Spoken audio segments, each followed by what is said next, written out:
Lucas 10:27-28. Ang sinasabi po, ibigin mo ang Panginoon mong Diyos ng buong puso, buong kaluluwa, buong lakas at buong pag-iisip. Ibigin mo ang iyong kapwa gaya ng pag-ibig mo sa iyong sarili.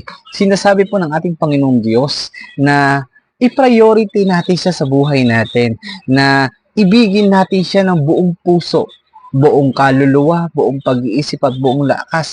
Dahil marami pong tao ngayon na nalalaman nilang may Panginoon Diyos, pero ang pagmamahal nila ay hindi po tunay o wagas dahil naaalala nila ang Panginoon Diyos kung may mga bagay na nangyayari sa kanila o mga bagay na gusto sila. Ang pinasabi sa atin ng Panginoon na kailangan natin siyang i-priority dahil siya ay Diyos na nagbibigay ng buhay. Siya po ang pinanggalingan ng buhay at lahat ng bagay na meron tayo. At higit sa lahat, mahalin din po natin ang ating kapwa katulad ng pagmamahal natin sa ating sarili sapagkat pag ginagawa po natin yon, isang bagay po na pagsunod Diyos sa ating Panginoon. Kaya mga kalingkod, ibigin po natin ang ating Panginoong Diyos ng buong puso, buong isip, buong lakas at buong pag-iisip dahil yun po ang pagpapakita natin ng pagsunod sa ating Panginoon. At higit sa lahat, mahalin din po natin ang ating kapwa katulad ng pagmamahal natin sa ating sarili. Mapagmalang araw po. Salamat po.